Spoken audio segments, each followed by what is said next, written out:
We're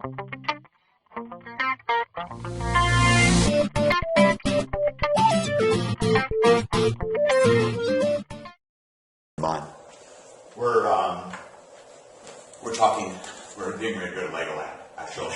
So this is our pre-Legoland prep. We're going to talk about outsourcing, and actually both of us made a significant amount of money before we started outsourcing, but you especially because you're in online marketing right away. You actually made more than $1 million gross before you ever hired anybody. And that sort of started with the credit repair business. And I just want to emphasize that because I know people go on forums and they read all this about outsourcing this and outsourcing that, and I just think it's ridiculous to do that before you've made a decent amount of money, because how could you even know how your business works, what people want? I mean, how could you, if you haven't done it and really understood it, whatever the process is that you're outsourcing, maybe it's emails, whatever. Yeah. I mean, myself, I answered like 300 emails a day for God knows how long. You and I still do most of our own, technical work. Mm-hmm. I mean, most of it. I mean, for the most part, and by the way, when I get stuck technically, most of the outsourcing that I do isn't so much hiring somebody to fix it for me. It's more hiring somebody to consult and help me, figure out how to do, exactly how can I do Final Cut Pro a little bit better? Can you get me past a couple bottlenecks? And that was a really great process for us. But what I love about this, you actually started telling me about this the story, and I just did not know this myself before we started recording this. How it was that you got into the credit repair business. I knew that the credit repair was one of your first things. I knew you had bad credit from your acting career. Yeah, I was about 20 years old, and I wasn't paying my bills, and I didn't think that the whole credit. I didn't really know much about credit. I just knew I had gotten some credit cards, and I was like, cool, I have money to live on. Yeah. And then when they were like, okay, you need to pay it, I'm like, what? Yeah. Yeah. Well, you'd moved out from you started back home in Alabama, and after you graduated high school. After you graduated high school, you took a drive out. I just grabbed my stopped at the Grand Canyon, checked it all out. My Toyota Celica with a U-Haul on the back. Yeah. Or other way around, U-Haul with a Toyota Celica on the back. And just drove out to LA to be a big whatever I was going to be. Yeah, you were going to be an actor, right? Well, that and I just thought, business-wise, LA seemed like the place to be because I was in such a small town in Alabama. Sure.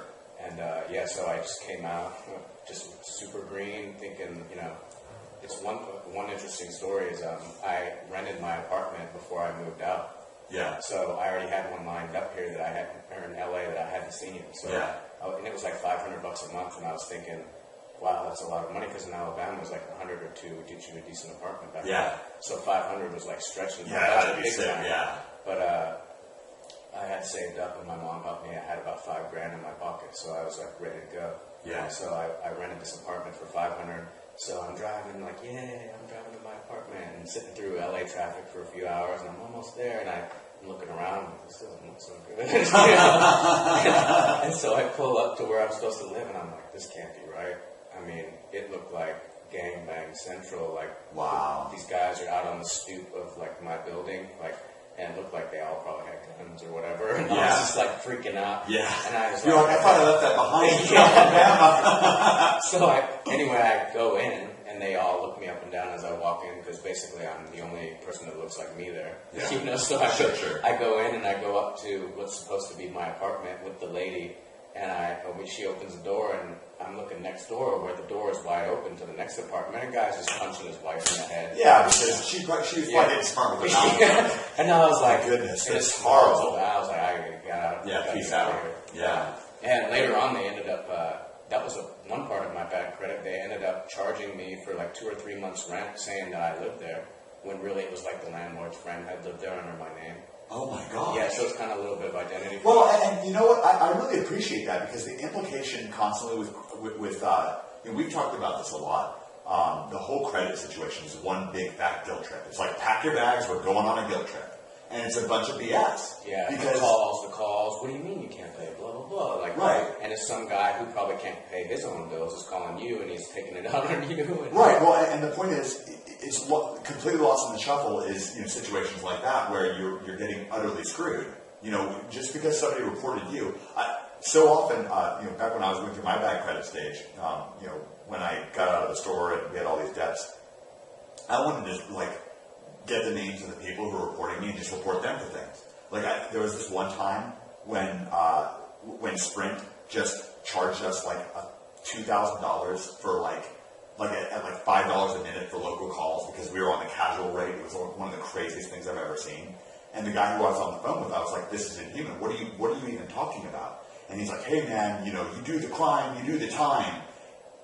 And I was like, "What if somebody did this to you?" Mm-hmm. And he's like, "Well, I don't have that problem." And I'm like, "But what if you did?" Yeah, but what if you did? I mean, this is obviously that kind of a thing can happen to anybody. Mm-hmm. So you ended up in some trouble with 9 or 10 different. Yeah, folks. So I ended up over time. Just getting a lot of credit card offers because I was fresh out of high school. They hit you with all the offers. Yeah. You're like, "Oh, cool, I got 100 here, 500 here, 1,000 here, whatever." Sure. And I was just excited to go spend it and get whatever I needed. Yeah. I was renting like a little guest house and going to school and acting. And, so I ended up.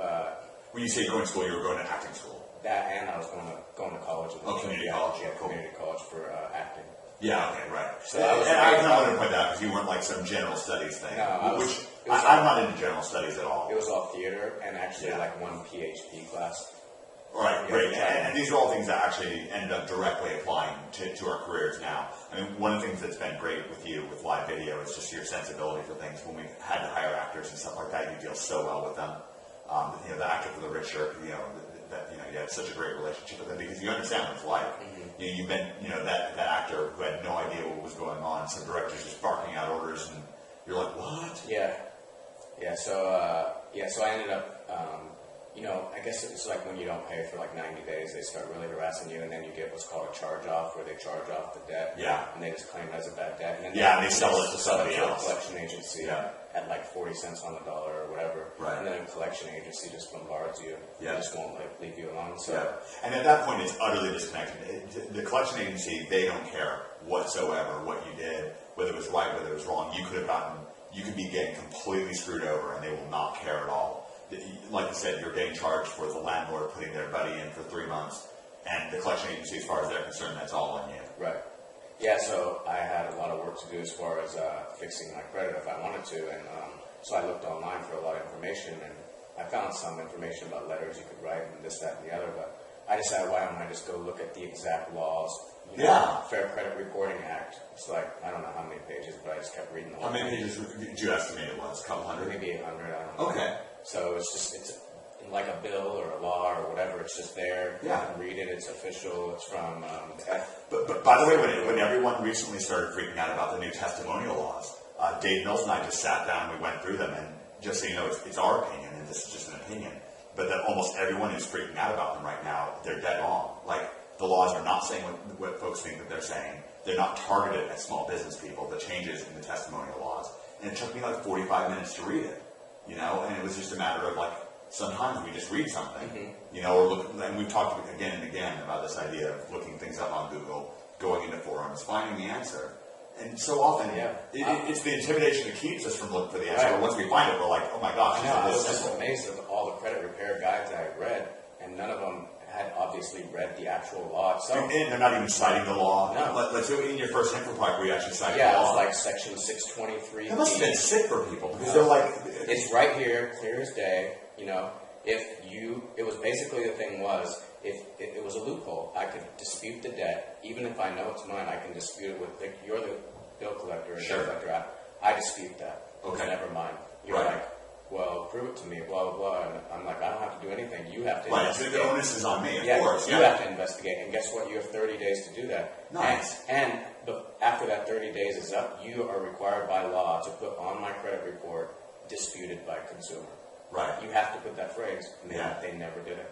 They would never do it. So I would use a lot of certified mail, things like that. So on day 31, boom, if it's not on my credit report, I have my credit report, and then I have it 31 days later. I have my dispute that you received on a certain date and signed for and everything. So now I can go to court and show that you broke the law. So what was the result in your life? What do you mean? Well, when you did that. I took them all to court. And how many creditors was it? I took 11 creditors to court, a mixture of collection agencies and like American Express or whoever. And because there's laws on not just the debt collectors, but also on the credit card companies and stuff. So, so I took 11 of them to small claims court, and the law said it was $1,000 fine or whatever for what they had done wrong. It could be up to $1,000 in damages. For that? Yeah, for that. Back to you. For not putting that on my credit. Nice. Because that's what they had to do. Did you win any of those? So what I did was I sued them all for $1,000. Yep. It cost me like $28 to sue each of them. So $28 each one. For each lawsuit. Right. And probably the first one that you did, we talked about this, like the first time you put up a blog, it's really hard. But the second time it's like 15 minutes. Yeah, it's not a big deal. So like the first one that you filed was probably... Yeah, a lot of investigation. How do I file this? Where do I go? Feeling nervous? Can it really be this easy? Am I going to get in trouble? Like, yeah. Is the judge going to laugh at me? Yeah. But I had a binder this thick of just everything, step by step. You know, nice. Perfect. And it ended up while I was in the court. And you having that binder wasn't any... Well, you're a genius. This is the research. Yeah, and the greatest thing about it is, well, 9 of them didn't show up to court, so I have one by default. And what's the cost of them? They're just thinking, oh, whatever. Yeah, so they owe me $1,000. They owe you $1,000, so now you're the creditor. Yeah, so what I would do is then send them a letter saying, I will forego that $1,000 if you delete everything off my credit report. Nice. And of course they did that. Of course. So every last one of them did. Because it didn't provide them any financial value to keep a negative thing on my credit report. Wow, and I love that. Like, you completely flipped the script on them. Like you're like, how can I put motivation in my favor rather than against me? Right. I love that. Yeah, so then the 2 that did show up, I ended up winning, but I didn't win while I was there. What happened was it was so confusing to the judge. He had never seen anything like this. Yeah. So he ended up just taking my binder with him, and then like a week later sent me the result in the mail, and of course I won both. That's amazing, dude. So it wasn't just winning because the opponent didn't show up. And again, I mean, this. Now let's look at this from the outsourcing point of view. So you just gave us, Kelly's reality. That did take, research. There were probably some sleepless nights. It was probably uncomfortable for you a lot of times, whatever, and a lot of research and focus. But then let's do the outsourced version of that, which we've both seen ad infinitum. So first we go to, we need to find a lawyer. Yeah, we go to a credit repair firm, and then maybe they refer us to a lawyer. Like either way, we're like, boom, more money out of pocket. Now, which credit card? Really notice this. Which credit repair firm am I going to go to? Which lawyer am I going to go to? Not to mention, what am I learning along the way? Exactly. I'm learning how to hire somebody and not how to do anything. And am I even learning how to hire somebody? I'm learning how to hire somebody badly. Because now I go to the lawyer, and this is, we've seen this in 99 out of 100 cases with both ourselves and with other people. That lawyers, they're in business too. You walk through their door, guess what they want? They want to do business. A lawyer straight up told me one time, my job is to fan the flame because it keeps you guys going at each other and it keeps money coming in my pocket. He told me that. Do you feel like talking about the specific circumstances that you might not want to? Really. Okay, cool. But anyway, there are plenty of lawyers that are involved in negotiations that really want fights, essentially. And that's the maximum get for them. And so there you have it. And realizing that is such a big step. So let's walk through what that would look like. Let's say I wanted to go to a lawyer and sue those people. So I go to a lawyer, he shows up, he doesn't know all the stuff that you know. And the thing is, how would I even know to hire a lawyer unless I knew that they were breaking the law to begin with? Right. And so even if you got miraculously smart to hire the lawyer, that lawyer would have had to do all that research and make that binder if you're actually going to win. Man, imagine how many hours that would have been. At like $400 an hour or whatever. And that lawyer would be like, in the meantime, if you were like, well, I'll do it yourself, you know what the lawyer's going to say. He's going to be like, I wouldn't do that. You're going to die. They intimidate. It's so much intimidation when it comes to this stuff. And we want to, I want to give folks the license through my own mistakes to not be intimidated. Through the times when I was intimidated, when I was cowed by the lawyer, and ended up, there was that one financial quacker, that was like the financial lawyer guy, and I'm not going to name his name, but that everybody got in vogue where everyone was hiring him, that guy, and everyone was writing him off checks for $10,000. Oh, protect my assets, blah blah blah, this and that. And I mean, I opted out of it. Guys that did go with him, suddenly like 6 months down the road, they're like, gee, I don't know if I should have hired this guy, but he told me that I had to, and they ended up spending more money to get back out of it, and it's just crazy. Yeah, that guy ended up costing me more money than he supposedly would have saved me with taxes and everything. Yeah, yeah, and by the way, I actually paid him literally $2,000 to do literally nothing. I essentially paid that guy $2,000 to give me his sales pitch. And I was like, are you kidding me? That's actually why I opted out. Because I told him, I wanted time to think it through. And the second they heard that, they were like, boom, give us $2,000. And I was like, easy out. I was like, wow. Because if this is the way that you're going to act, Yeah. then I was like, It's that's funny. fantastic. My main advocate at that place, it was always like, I don't like the way the owner runs this place. I'm sorry, we kind of do screw you sometimes, and this, that, and the other. He ended up quitting. Wow. Because he just couldn't take it anymore. He's like, I'm so sick of meeting nice people in person Yeah. who need our help, and we Yeah. tell them one thing, and then we just bill the hell out of them. Yeah. And he just couldn't take it anymore, and he quit, and he told me he quit. That's great, dude. I'm actually, thank you for that. I didn't even know that Yeah. story. Mm-hmm. Okay, so those are two very stark perspectives when we're talking about outsourcing. Like, you putting together the credit repair thing for yourself, going to court yourself, and if we were to outsource it, and if we don't outsource it, then we end up, maybe we hire a credit repair agency, but then what's that going to do? Which credit repair agency do we hire? And they certainly were going to do for you what you did for yourself. And at the end of things, guess what? You had a business. You know what's kind of funny is I ended up, basically I wrote an ebook, which was just like a Microsoft Word document, step-by-step detailing how I... Well, I mean, you had that book to begin Right. with. So, like a lot of what you're probably doing is just... transfer over. Yeah. So I wrote the ebook and I started... This is dope, by the way. Thank you for joining. I think it's awesome. Yeah, I charged $19.95 for it, and I don't even remember. I think I just advertised via AdWords or something. This was like 2001, or might have even been 2000. But 2001 AdWords were like still like penny a click or 5 cents a click for like less competitive terms. I started profiting around $300 a month, and I was like, this is awesome. That was like half of my rent, and I was like, this is cool. I can't believe this works. This is so cool, and I'm helping people, and I know I'm helping people. I know my stuff works. Yeah. Yeah, and so... Yeah, because you've done it yourself, and you're able to market it that way. Well, what was interesting is that people would buy my ebook, and instead of going through what they thought seemed like a lot of hard work, when really I had done most of the hard work for them, but they didn't want to file the lawsuits, they didn't want to do all that. So I met with a credit repair agency and I found they were pretty legit. They were called Lexington Law Firm. Yeah. And they would charge people like $79 a month to do credit repair for them on their behalf. How many months would it usually take? Like 6 months. Right. Yeah, so I don't know, that's $300 something. Yeah. They could have done it themselves just by, But anyway, for the people who didn't want to do it, I would refer them to Lexington. And remember what I just asked was like, which credit repair agency do you hire? And so guess what? You did that work. You checked them out. And before you hired them, you knew what it took to repair credit because you had done it yourself. Right. And value to the customer. How about that? Mm-hmm. And every other ebook you've gotten was just like blah, blah, blah. Mm-hmm. Hey, Logan. Hey, Logan.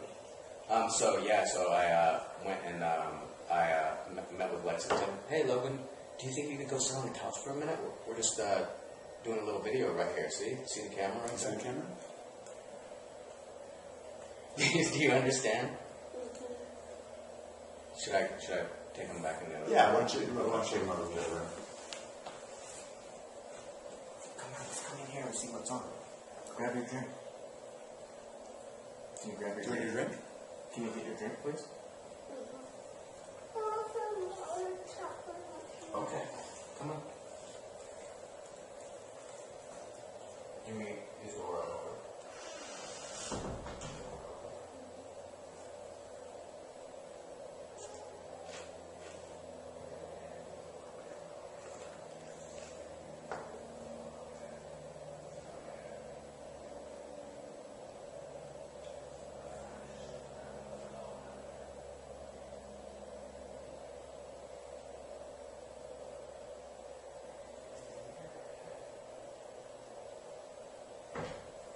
Do you want to rewind or anything like that, or just edit it back later?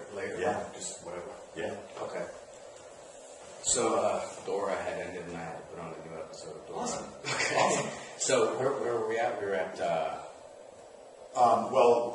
was talking about Lexington. Yeah. Right. So. And Lexington's a credit repair agency. Right. And they're so huge now, but yeah, we were their 52nd affiliate and now they're just huge, but. We were their #1 affiliate for years and years. But, that's really cool. Yeah, it was cool.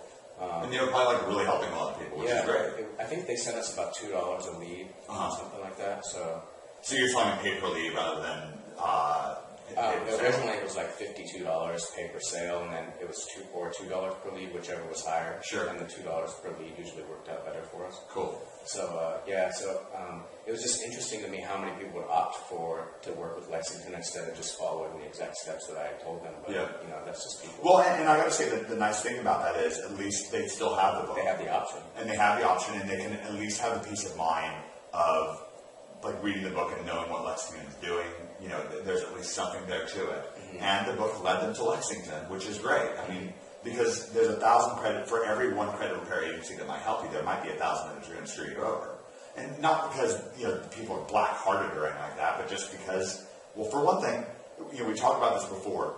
We're not anti-outsourcing. We're just anti-outsourcing wrong. There are plenty of businesses that can't be run without significant amount of either hiring or outsourcing, and that's fine.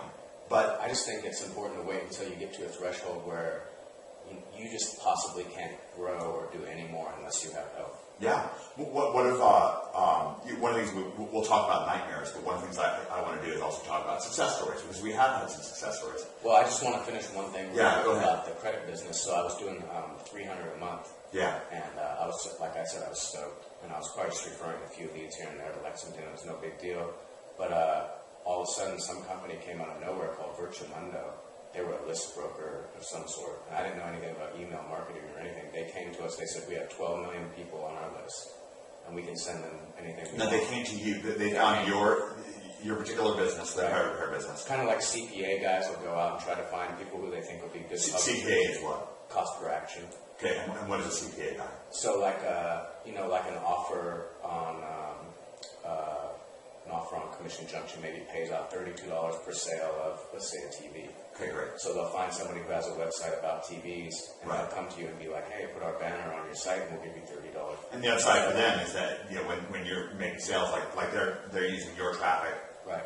That's well, it. and also if they'll look out for other people, other sites that are promoting other TVs, and they'll say, hey, what are they paying you? We'll give you a little bit more. Right. But in this case, I wasn't promoting anybody except Lexington. Right. And this company was just a list broker. So what they had access to is enormous traffic. Right.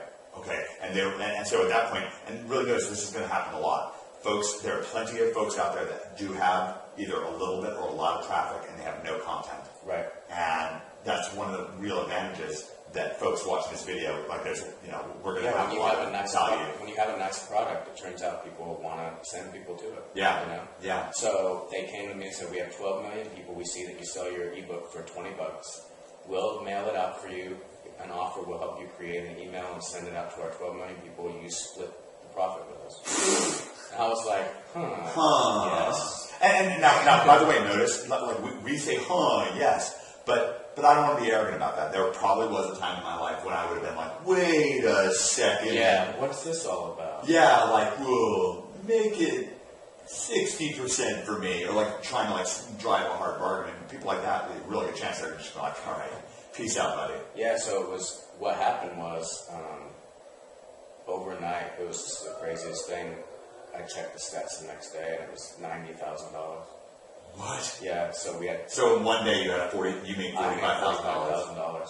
From going from $300 a month as a 20-year-old actor. Yeah. To a couple months later, $45,000 in one day. I was really interested about that. I remember when we were putting together, I think it just gave me chills too, because I remember it was like the greatest thing. I was like, I'm rich. It's about to change my life. Yeah. Like, because $40,000 to a 20-year-old kid who makes $300 a month. Yeah. But here's the thing: is that you really, and now that you've explained it to me, I mean, it sounds like a great offer. I mean, the book that you put together, because like you said, you're citing the law. Yeah. Because other people didn't do it, and weirdly enough, it all boils down to you getting past the intimidation.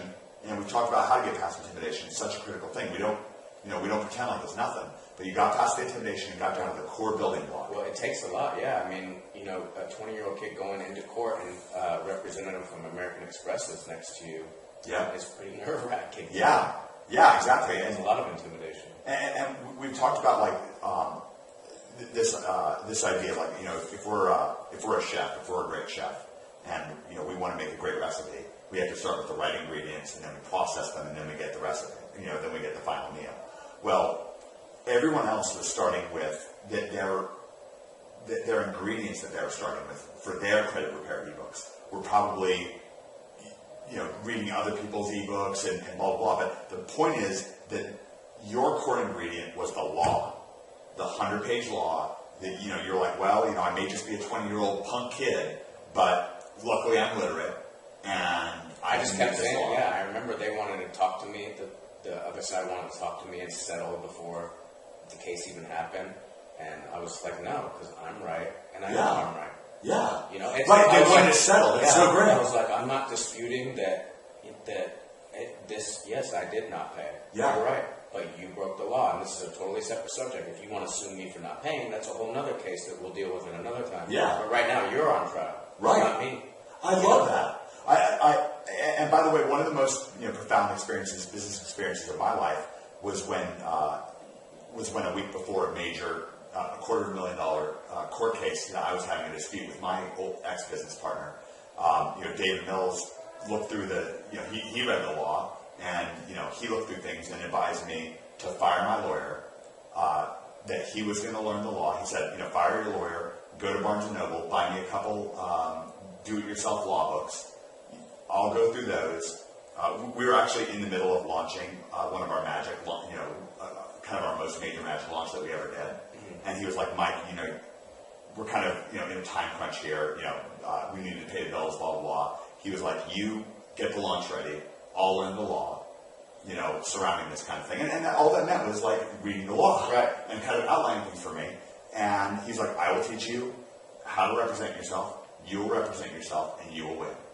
And I don't think a lot of people would have, and I'll say this pridefully, I don't think a lot of people would have done, taken his advice, but I did. And I did represent myself. I had 3 bookmark pages in one book, 1 bookmark page in another book, and a legal pad with like 4 points written on it. And there were a number of little procedural mistakes that I made, and I was scared out of my mind. When the trial started, my mouth just went total cotton mouth dry. Like I was like, just terrified. The judge actually got extremely angry with me right at the beginning of things.